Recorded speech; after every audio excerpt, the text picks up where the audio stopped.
الحمد للہ رب العالمین والصلاة والسلام علی نبینا محمد صلی اللہ علیہ وسلم وعلی آلہ واصحابہ اجمعین ومن تبعہم بإحسان الی یوم الدین۔ باب بیان ما یباح من الغیبہ، غیبت کی بعض جائز صورتوں کا بیان۔ اعلم ان الغیبۃ تباح لغرض صحیح شرعی لا يمكن الوصول الیہ الا بها وهو ستۃ اسباب۔ معلوم ہونا چاہیے کہ کسی صحیح شرعی مقصد کے لیے غیبت کرنا جائز ہے، جبکہ اس کے بغیر اس تک پہنچنا ممکن نہ ہو، اور اس کے 6 اسباب ہیں۔ تو اسی بات کا ذکر مصنف نے یہاں پر کیا ہے۔ کہتے الاول، غیبت میں جو جائز قسم ہے اس کی سب سے پہلی قسم ہے التظلم، دست درازی کا ہونا۔ پس مظلوم کے لیے جائز ہے کہ وہ بادشاہ اور قاضی یا ایسے مجاز افسر وغیرہ کی طرف اپنا معاملہ لے جائے جن کے پاس حکمرانی کا اختیار یا ظالم کو سزا دے کر انصاف کرنے کی طاقت ہو۔ پس وہ جا کر کہے کہ مجھ پر فلاں شخص نے اس طرح زیادتی کی۔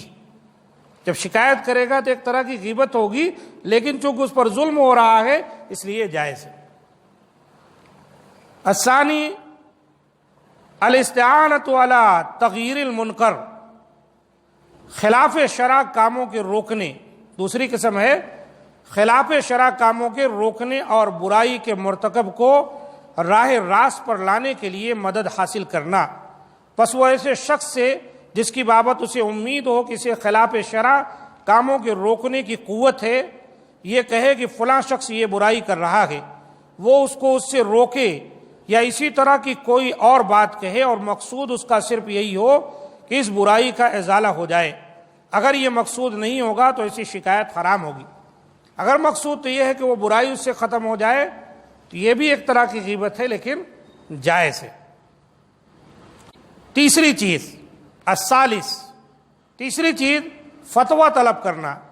پس وہ مفتی سے جا کر کہے مجھ پر میرے باپ نے، بھائی نے، یا میرے خاوند نے، یا فلاں شخص نے اس طرح ظلم کیا ہے، کیا اسے اس کا حق حاصل ہے؟ اگر نہیں ہے تو اس سے خلاصی پانے اور ظلم کے ٹالنے اور اپنا حق وصول کرنے کا میرے لیے کیا طریقہ ہے؟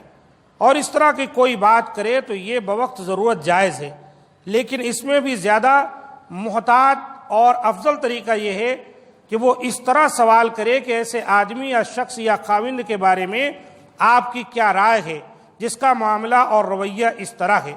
اس طرح نام لیے اور متعین کیے بغیر بھی مقصد حاصل ہو جائے گا۔ تاہم اس کے باوجود تعین یعنی نام لینا بھی جائز ہے، جیسا کہ ہم اس کے بابت ہند کی حدیث آگے بیان کریں گے۔ تو یہ تیسری قسم ہو گئی۔ کسی مفتی کے پاس سوال کرنے گئے، آپ مسئلہ پوچھنے گئے، کس کا؟ اپنے باپ، ماں، بیوی، شوہر۔ تو ظاہر سی بات ہے ان کی جو کمیاں ہوگی اس کو بتانا پڑے گا، جب تو وہ معاملے کو سمجھے گا اور آپ کو صحیح فتویٰ دے گا۔ تو جہاں تک ہو سکے یوں کہہ سکتے ہیں کہ ایسی بیوی کے بارے میں آپ کی کیا رائے ہے جو ایسی ایسی کرتی ہے، ایسا ایسا کہتی ہے؟ ایسے شوہر کے بارے میں آپ کی کیا رائے ہے؟ ایسے والدین کے بارے میں کیا رائے ہے جو اپنے بچوں کے ساتھ ایسا ایسا کرتے ہیں؟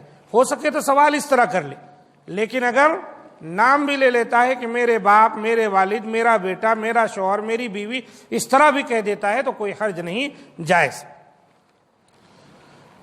اور اسی طریقے سے جو جائز قسمیں ہیں ان میں سے الرابع، چوتھی قسم یہ ہے کہ مسلمانوں کو برائی سے ڈرانا اور ان کی خیر خواہی کرنا، اور اس کے متعدد طریقے ہیں۔ مثلا حدیث کے سلسلے سند کے مجروح راویوں اور واقعے کی حقیقت معلوم کرنے کے لیے گواہوں پر جرح کرنا، یہ مسلمانوں کے اعجمہ سے جائز ہے، بلکہ بوقت ضرورت واجب ہے۔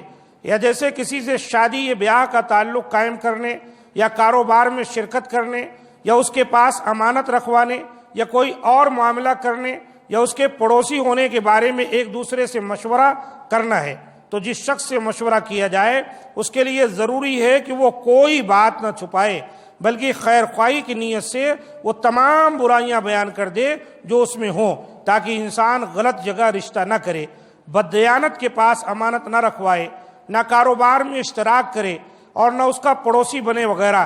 اسی طرح جب ایک شخص کسی طالب علم کو دیکھے کہ وہ شریعت کا علم حاصل کرنے کے لیے کسی بدعتی یا فاسق کے پاس جا رہا ہے اور یہ اندیشہ محسوس کرے کہ طالب علم کو اس بدعتی یا فاسق سے نقصان پہنچے گا، پس اس کے لیے ضروری ہے کہ وہ اس کا حال بیان کر کے اس کی خیر خواہی کرے، بشرطے کہ مقصد صرف خیر خواہی ہی ہو۔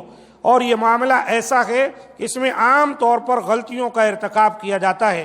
کبھی تو حسد انسان کو ایسی بات کرنے پر آمادہ کرتا ہے، لیکن شیطان اس پر معاملے کو خلط ملط کر دیتا ہے اور اس کے دماغ میں یہ بات ڈال دیتا ہے کہ یہ خیر خواہی ہے، درحال ہے کہ اس میں خیر خواہی کے بجائے حسد کی کار فرمائی ہوتی ہے۔ اس لیے انسان کو ہوشیار اور بیدار رہنے کی ضرورت ہے اور خوب سمجھ کر جو ہے جو کچھ بھی جس کے بارے میں بھی اس کو کہنا ہے کہے۔